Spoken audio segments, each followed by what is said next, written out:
What's up everyone? So for today's video, we're going to learn about badminton. So without further ado, let's start.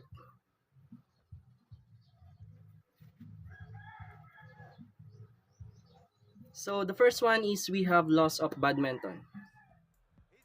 The laws of badminton and competition regulations in the BWF statutes provide a detail on every aspect of the game of badminton. So in a scoring system, a match consists of the best of 3 games of 21 points. So every time there is a serve, there is a point scored. The side winning a rally adds a point to its score. At 20 all, the side which gains a 2-point lead first wins that game. At 29, the side scoring the 13th point wins that game. The side winning a game serves first in the next game. In an interval and change of ends, when the leading score reaches 11 points, the players have 60-second interval. A 2-minute interval between each game is allowed. So in the third game, players change ends when the leading score reaches 11 points. In a single player, at the beginning of the game or 0-0, and when the server's score is even, the server serves from the right service court when the server's score is odd. The server serves from the left service court. If the server wins a rally, the server scores a point and then serves again from the alternate service court. If the receiver wins a rally, the receiver scores a point and becomes the new server. They serve from the appropriate service court. Left if there is score is odd, and right if it is even. So when it comes to doubles, a side has only one set. The service passes consecutively to the players as shown in the diagram. So at the beginning of the game and when the score is even, the server serves from the right service court. When it is odd, the server serves from the left court. If the serving side wins a rally, the serving side scores a point and the game server serves again from the alternate service court. If the receiving side wins a rally, the receiving side scores a point. The receiving side becomes the new serving side. The players do not change their first respective service courts until they win a point when their side is serving. If players commit an error in the service court, the error is corrected when the mistake is discovered. In a doubles match between A and B against C and D, or A and B won the toss and decided to serve, A to serve to C, A shall be the initial server while C shall be the initial receiver. So, of course, there are health benefits when it comes to playing badminton. Number 1, improves muscle strength. One among the important benefits of playing badminton is that it boosts up the muscle strength, making you strong and fit. Number 2, improves heart functioning. Continuous movements and hits in badminton strengthens your heart muscles. So number 3, it helps to reduce stress. The vibrant game of badminton is a healthy habit to ward off your stress hormones. Number 4, improves flexibility. The backhand smashing and forehand smashing needs high flexibility.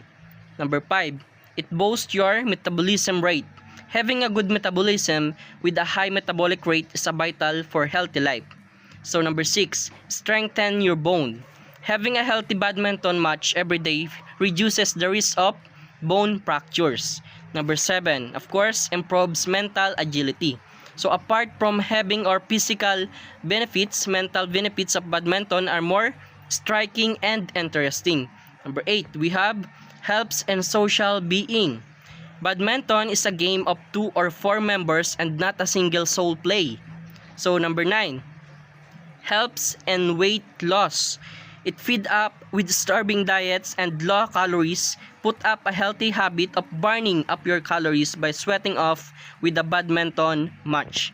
Number 10, decreases the risk of diabetes. So, a badminton play sweets you up a lot, which decreases the diabetics inside us. Number 11, reduce the risk of death. Badminton may seem to be a mere sport activity, but the benefits of badminton is extremely far-reaching and internal. Number 12, increases your lung capacity. A regular badminton match increases your lung capacity. The lung capacity of a badminton player is higher compared to a normal person. So number 13, health is nothing without a brain. So it is interesting to look at the mental benefits of badminton. So most of the time kasi the physical benefits are obvious and predictable. So number 14, you are smart enough. Badminton is a strategical play. It needs plans on where to shot, how to serve, what kind of smash, when to return. Everything is a pre-planned process. An understanding between you, your brain, and senses. Thus, it wakes up your snooze brain and forces it to work. So number 15, the last one, we have to increases your reflex action. Being a quick sport, it requires listening reflexes from one to other both physically and mentally. Physically, you have to switch from one to other within count of seconds, while mentally you have to reflex back to the shots ideally and accordingly. And 10 badminton facts that you should know. In playing badmintons, we have to learn 10 things you didn't know about badminton. So number 1, it's an easy but effective way to stay active. So according to our calorie calculator, a 50-year-old weighing 70 kg can burn 385 calories during an hour of social badminton. So number 2, it can be fast and pure use. Badminton is the fastest racket sport with shuffles clocking up speeds in excess of 200 mph. So the fastest badminton hit in competition was 332 km per hour. So number 3, with shuttlecocks drifting easily across the court, it's easy to keep a gentle rally going. Badminton's England's no-string badminton places you in a games with people or of your own standard, so the game remains fun and relaxed. Number 4, it has a long history. So the origins of badminton probably lie in shuttlecock games played more than 2,000 years ago in Greece, China, and India. But the British game was born in Gloucestershire in 1873 at badminton. So the country state of the Duke of Beaufort, the first official badminton club, was established in 1877 in Bath. So number 5, but only recently became an Olympic sport. So badminton only became an Olympic sport in 1992 at the Barcelona Games.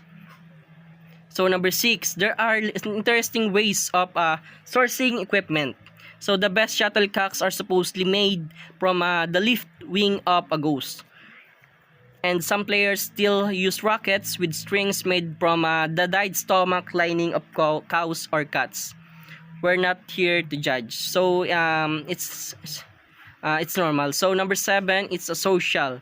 Of course, if you join one of the Philippines more than 500 clubs, badminton can be great social activity. Number 8, it keeps hearts happy. So its flexible pace of makes badminton a great activity for those with heart conditions. So number 9, it's undergone a name change. The game was originally called Battledore and Shuttlecock, with Game of Thrones characters being just about the only people how to pull off the sort of language. So we can easily why it changed to badminton. So that is what they called it, badminton. So number 10, and with so much to recommend it's no surprise that it's popular. So, and the most important thing is, of course, we have badminton footwork.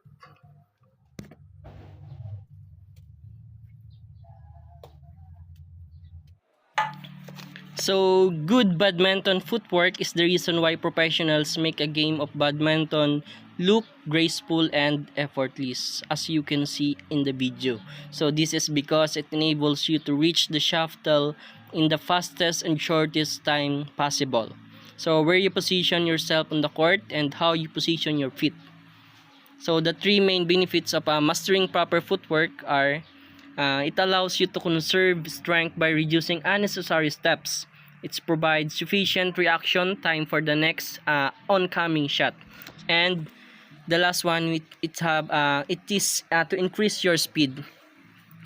Without proper footwork, powerful and skillful badminton strokes and smashes will be useless. So, the important thing is positioning on the court. So, always return to the base. A common mistake committed by the new players is to stay rooted at the same position where they hit the last shot.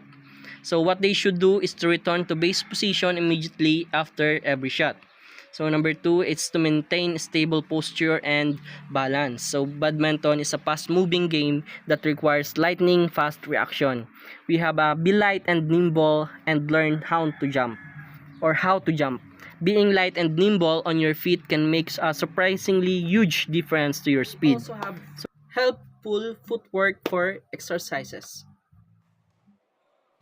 Also, badminton is one of the sports which require the most endurance. So these exercises are aimed at helping to improve your fitness level. So number 1, of course, jog.